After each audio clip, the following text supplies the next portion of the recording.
Okay, Leslie, we're good to go again. And listen, appreciate you taking some time out here once again, just to have a little further discussion on some of the very powerful chapters that are in the marvelous book Think and Grow Rich, and obviously in other books. But what I wanted to have a quick chat with you today about was chapter 3, which is about autosuggestion. And we talk about affirmations and the power of affirmations. But as those of us that are on a personal development journey know and understand that, well, maybe not everyone understands. This is what I wanted you to just talk about how important it is to have desire / emotion when it comes to autosuggestion / affirmation. So a couple of minutes just sharing some thoughts on that. Okay.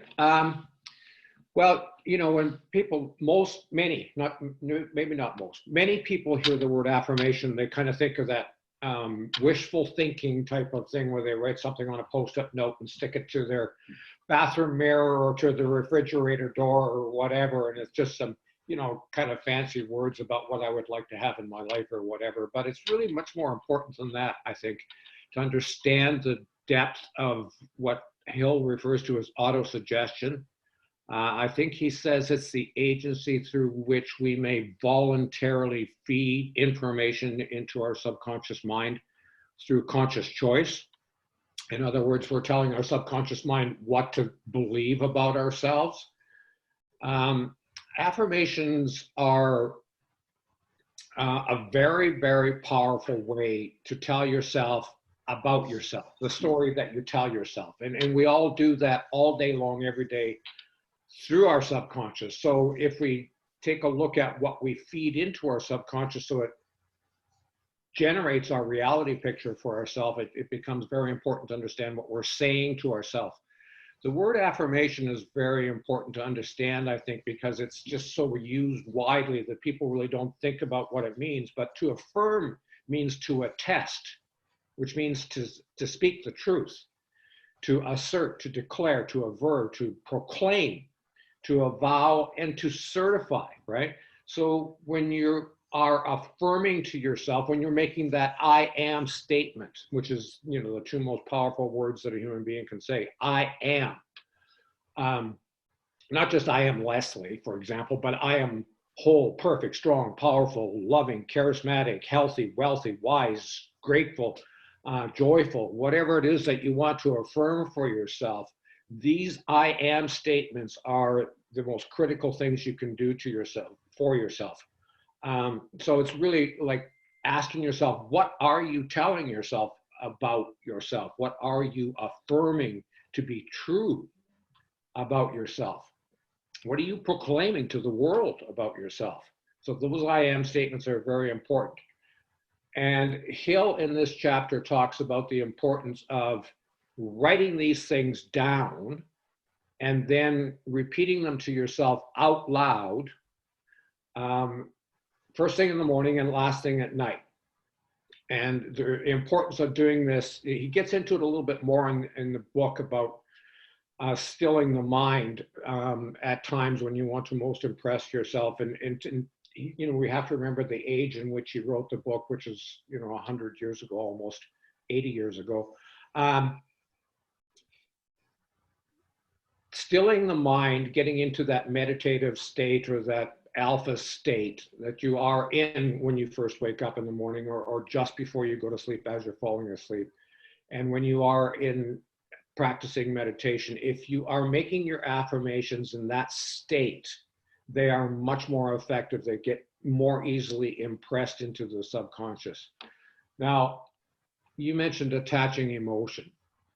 So when Hill says to write down your ideals or your goals or specific things that you're dedicated to achieving for yourself, we have to remember that the first chapter in his book is desire, and he talks about the importance of attaching profound passion to what it is. So you need to feel the emotional intention, not just think it, but feel it. Allow yourself to feel the fullness of the completion of having had it. So the gratitude, shall we say, of having that which you are affirming to be true about yourself. of experiencing that which you're stating to yourself, proclaiming to yourself that which is true for you.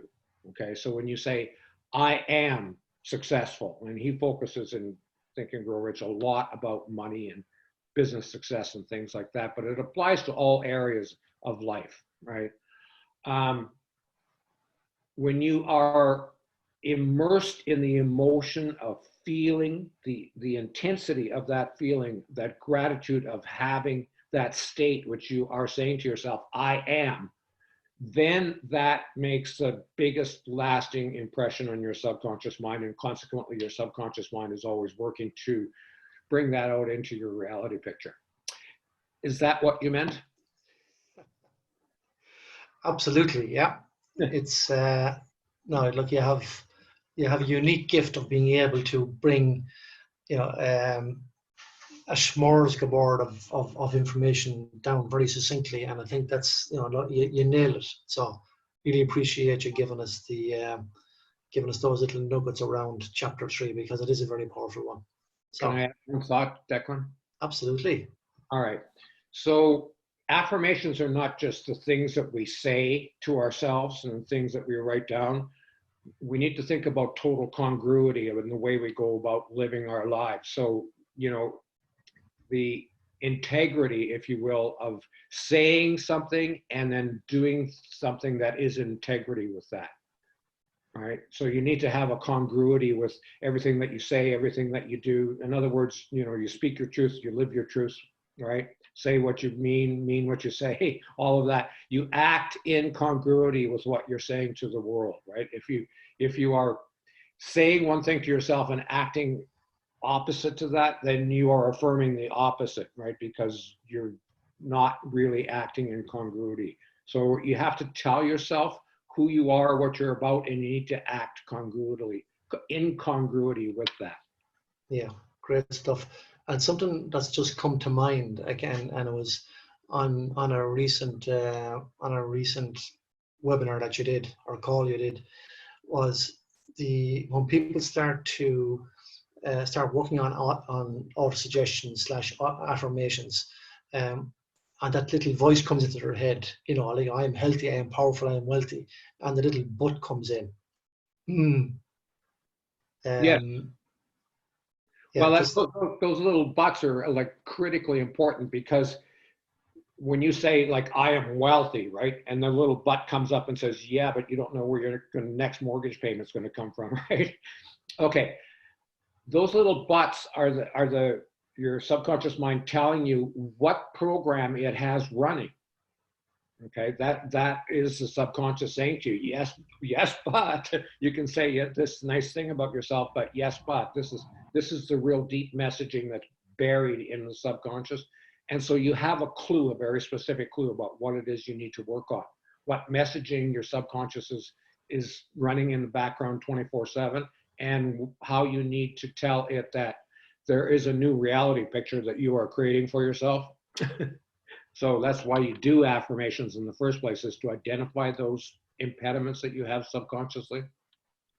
Yeah, and that was a huge lesson you shared with us there, because we can crank out the affirmations because we read, this is what you need to do, and then the rational mind starts to kick in a bit of doubt. But as you say, that's where the deeper dive is. That's really where the core essence of your affirmations need to be applied on. Yep. Great. Listen, appreciate your gems of wisdom there again, and look forward to our next one. All Thanks right. again for your time. Pleasure, Declan.